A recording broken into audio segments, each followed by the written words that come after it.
This is the demonstration video for fluffy French toast with fruit salad.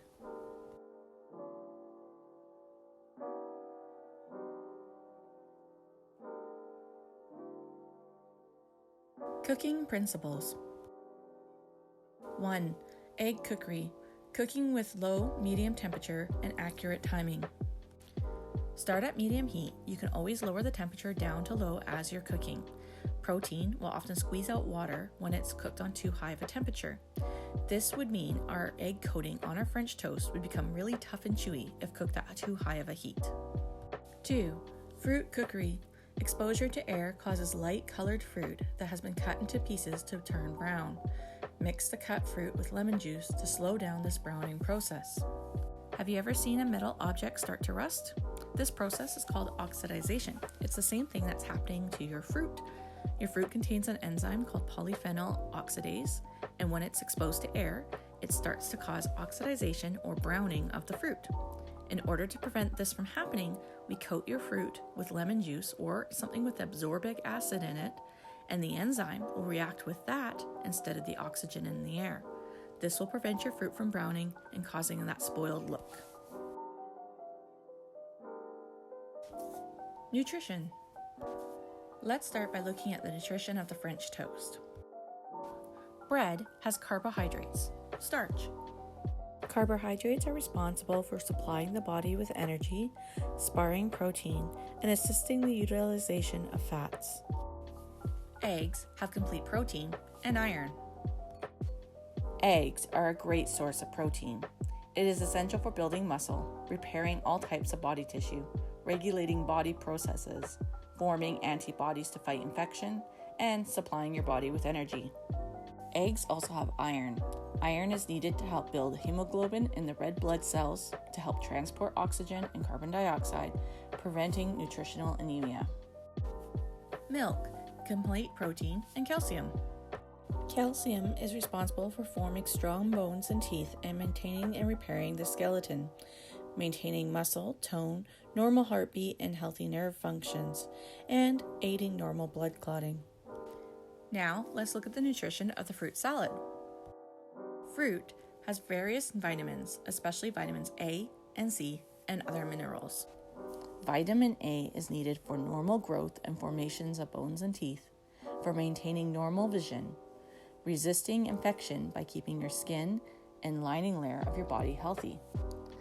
Vitamin C. It is essential for growth, development and repair of the body tissues. It is also needed for the absorption of iron, proper functioning of the immune system, wound healing, and the maintenance of cartilage, bones, and teeth. Ingredients. Let's look at the ingredient list for the French toast first. 60 milliliters of flour. Flour will help thicken the coating mixture that we dip our bread into. This will help it so that the bread doesn't absorb too much of the coating, also creating a crispy texture on the outside of our French toast. 200 milliliters of milk. Milk is used to help create a liquid to provide steam when cooking the protein in our eggs. The steam will help prevent those proteins from firming up and becoming tough and chewy. Also, the milk and the eggs together will give more of a custard, rich flavor to our French toast rather than an unpleasant, savory scrambled egg flavor. 3 large eggs. Not only do eggs add extra nutrition to the French toast, but they act as a binder, bringing together all the ingredients in the coating. The protein in the eggs will firm up the liquids upon heating, creating a lovely texture on the outside of the toast. 15 milliliters white sugar. Sugar not only sweetens our French toast today, but it will help caramelize or slowly burn in the pan, creating a lovely golden brown shade, indicating when our French toast needs to be flipped or when it's done. 5 milliliters of vanilla. Vanilla will add an extra flavor to our French toast today. Vanilla is a spice that derives from the pods of orchid plants often found in Mexico. The word vanilla comes from the Spanish word vena, which actually means little pod. 2 milliliters of cinnamon. Cinnamon is a spice obtained from the inner bark of a tree. It will add an extra warmth and flavor to our French toast today. A pinch of salt. Salt enhances natural flavors found within any recipe.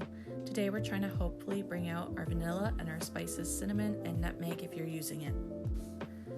A pinch of nutmeg. This is optional. Nutmeg is a spice from the seed of a nutmeg tree. Nutmeg often gives a warm, nutty flavor without actually having nuts in it. 10 to 12 thick slices of day-old bread. Bread is the core structure of our French toast. Often, French toast uses old, dry, stale bread that couldn't be used for anything else. Therefore, we save this food from being thrown out by dipping it into our custard mixture and frying it on the pan.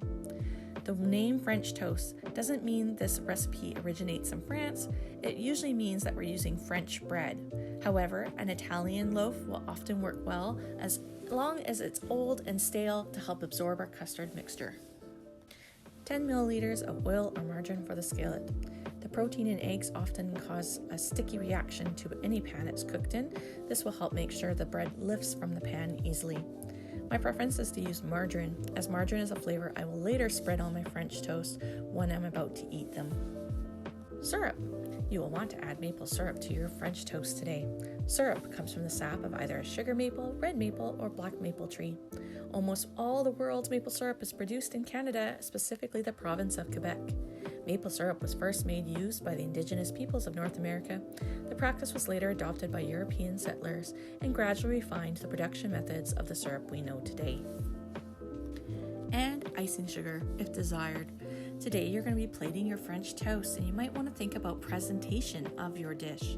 A little dusting of icing sugar not only creates a visual appeal that's pleasant, but also adds a little sweetness to your dish. Let's go over the ingredients needed for the fruit salad. Fruit, brought by each student. Each unit member will contribute a different fruit to the fruit salad that you are making. When you're thinking about which fruit to bring, think about the colors of the rainbow being represented in the bowl. You could have red being apples with the skin left on, strawberries, raspberries. Orange could be things like oranges and mangoes and papayas. Yellow could be bananas or pineapples. Green could be green grapes. It could also be pears with the skin left on. You could have blue represented by blueberries and blackberries, and all sorts of colors of the rainbow would be in the bowl. Remember, fruit does not have to be fresh. It could also be frozen or canned. Lemon juice. You only need a splash of lemon juice in the bowl with your fruit. We want to prevent it from turning brown or oxidizing. The absorbic acid found within the lemon juice will help coat the fruit, preventing that enzyme from oxidizing with the air. Honey. Depending on the season, sometimes we can't get fruit that's picked at its peak freshness. The sugars in the honey will help break down unripe fruit, making it softer and sweeter to add to your fruit salad. If this is summertime, this ingredient would not be needed. These are all the ingredients you need for the fluffy French toast and fruit salad recipe. Equipment. For this recipe, you will need dinner plates, oven mitts, measuring equipment, including liquid, dry, and small measures, metal spatula, custard cups, large bowl, fork or a whisk, large skillet, lifter, cutting board, chef's knife,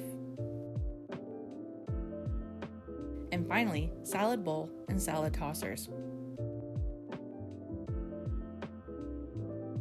Table setting. The table setting that you will need today for your French toast is first a placemat, then your dinner plate, followed by a fork, a dinner knife, napkin, a water glass, and a bowl for your fruit salad.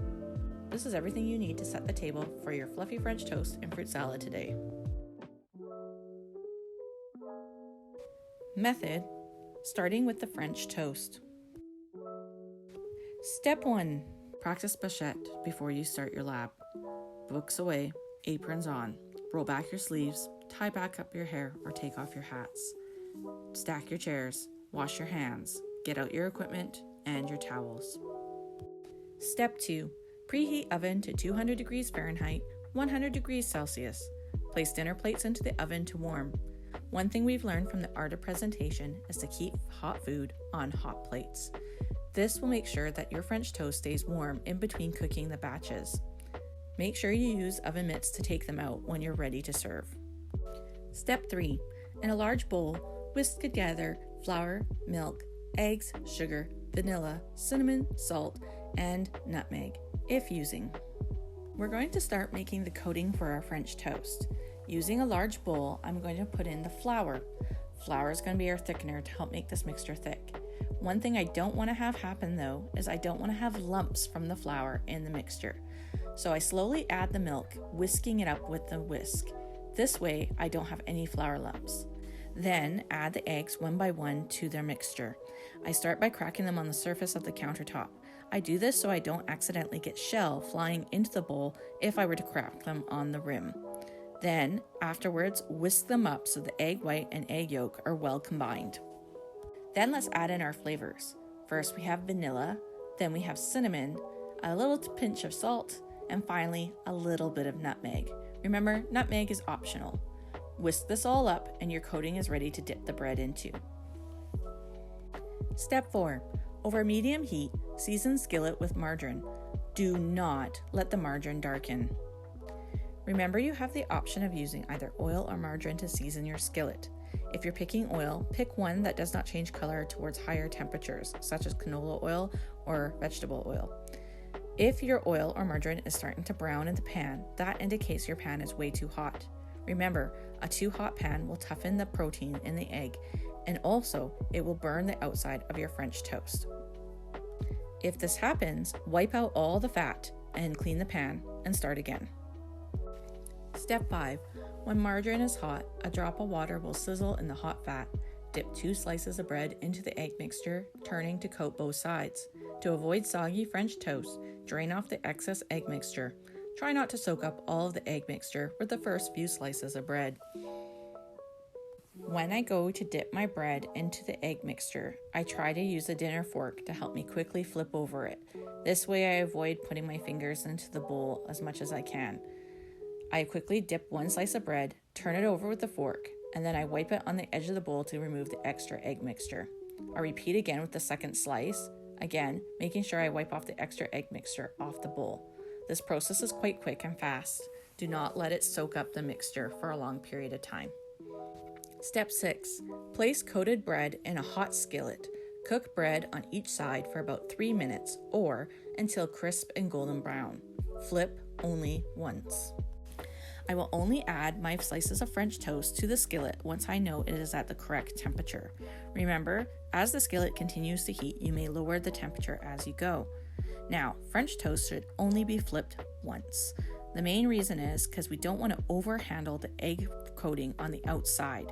Overhandling it will toughen the protein structure on the outside, making it too tough and chewy. The other thing that we don't want to do is we don't actually want to deflate the bread itself. There's lots of air still in the bread, and if you overhandle it, you will slowly have more of a pancake flat French toast rather than a tall, fluffy, textured French toast. Step 7. Slice toast diagonally and arrange on warm dinner plates. Keep warm in the preheated oven. When you slice the French toast, make sure you do it on a cutting board using your chef's knife. Cut on the diagonal for a more appealing look. You want to place them back on the warm dinner plates from the oven. Make sure you're handling the dinner plates with an oven mitt so that you do not burn your hand. We want to keep the French toast warm as your unit cooks up the rest of the slices. Until the whole unit is ready to eat, they should stay in the oven. Remember, keep hot foods hot. Step 8. Continue with the remaining slices of bread. Let's keep going with the remaining 8 to 10 slices of bread. Keep going until the egg mixture runs out. Remember, you can always re-season your pan with more margarine. If you have a dry pan, your French toast is more likely to stick to the skillet, making it almost impossible to flip over. Also, keep an eye on your heat. The pan will continue to get hotter and hotter as it keeps going. You may keep continuing to lower the temperature as you're cooking until all the batches are done.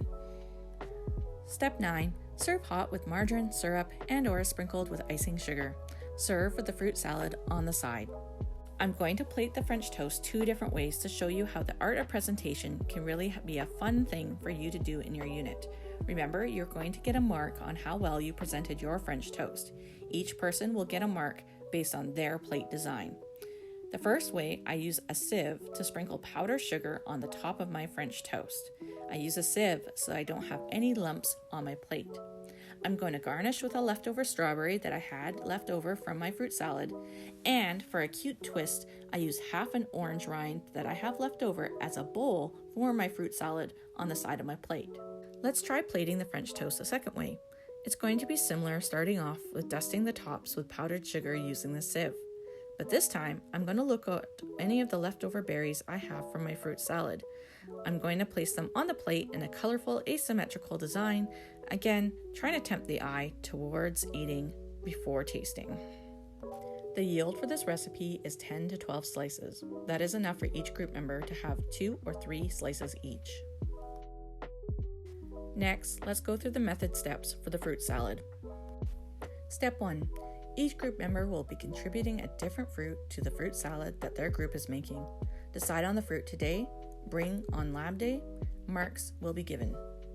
So today I will be using banana, apples, oranges, grapes, strawberries, and blueberries to create my fruit salad. Again, colors of the rainbow. Step 2, wash fruit. Step 3, if necessary, peel and cut into bite-sized pieces. I'm going to start by cutting my apple. With my apple, I'm going to cut it in half to give myself a flat surface, then cut into quarters. I'll use the chef's knife to cut out a 45-degree angle to cut out the core. The core will be tough and chewy in our fruit salad. Make sure you compost those. Then with each quarter, I will slice and cut into small squares. For the apple, I'm keeping the skin on so that it has lots of color in the fruit salad bowl. You could peel it if you'd like to. Next, we're going to cut up the orange. Now for the orange, I'm going to use a chef's knife to slice it in half. Then I'm going to use a special knife called a grapefruit separator. The grapefruit separator has double serrated edges on both sides of the knife. First, I go around the circle, and then I'm going to segment each piece of the orange, pulling out with my fingers and breaking them up. One thing I'm going to make sure I do is I'm going to try to avoid cutting the white part of the orange, known as the pith. The pith is very bitter and not very tasty, especially in a fruit salad where we want to have sweetness of all the fruits. I'm going to do this in a way where I can save both halves of the orange rind. This way I could use them as bowls to help decorate my fruit salad on my plate if I'd like when I do my art of presentation for the French toast. Remember, the grapefruit separator knife is serrated on both sides, so be careful that you do not touch the blade.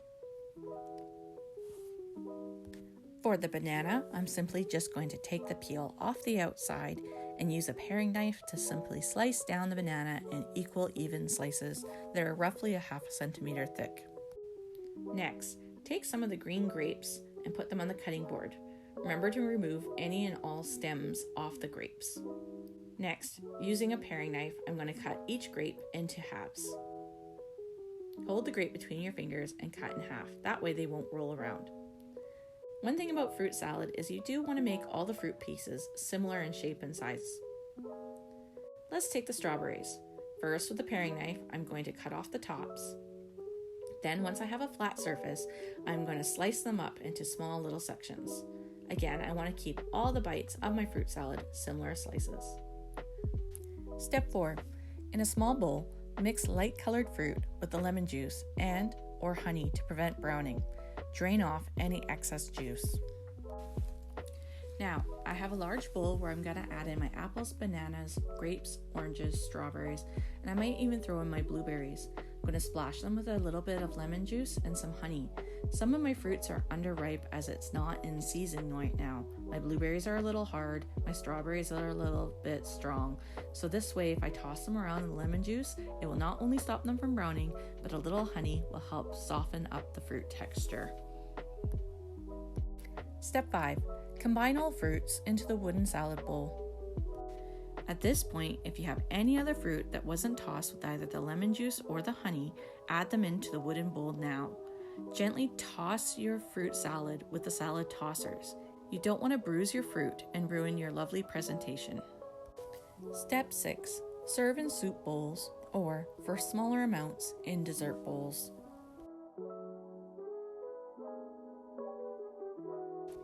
This recipe yields 1 large bowl of fruit salad. It is enough for 4 to 5 students.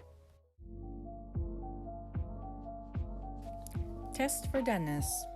1. French toast is golden brown in color on both sides.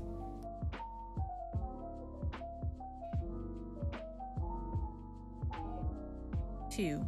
Egg coating is fully cooked. No traces of raw egg. Shine.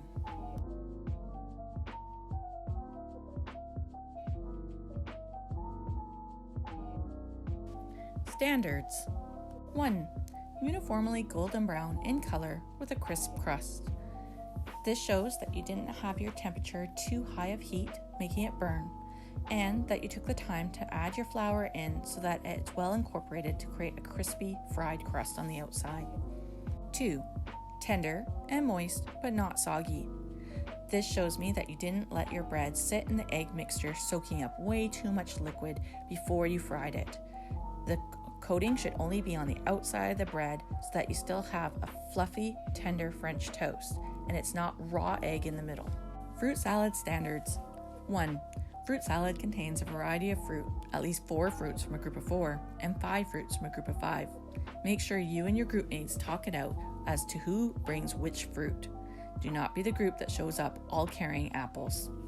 1 fruit, as fruit salad does not make. 2. Fruits have been washed and are in bite-sized pieces. It is important that you're able to get a variety of different bites all in 1 fork. Make sure that the pieces are small and edible and not too large to fit into someone's mouth. 3. Light-colored fruit has not turned brown. It is important to work fast and quickly when you're cutting up your fruit. Make sure the lemon juice coats the light-colored fruit as fast as it can. We want to avoid the oxidization that will occur when the enzymes in the fruit hit the air. These are all the standards for both the French toast and the fruit salad. Let's take a look at my own demonstration. First, I'm going to analyze my French toast.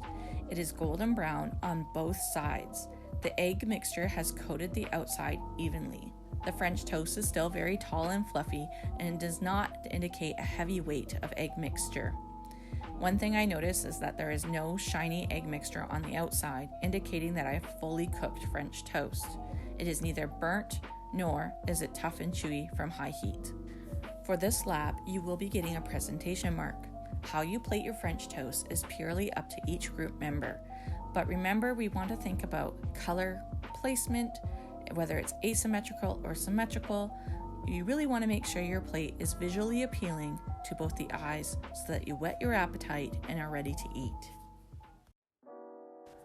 French toast is a great way to use up old eggs. This is a new cooking technique for eggs for you, using it as a coating. I hope you had as much fun learning the art of presentation and creating your own works of art on your plate. Thanks for watching and happy cooking.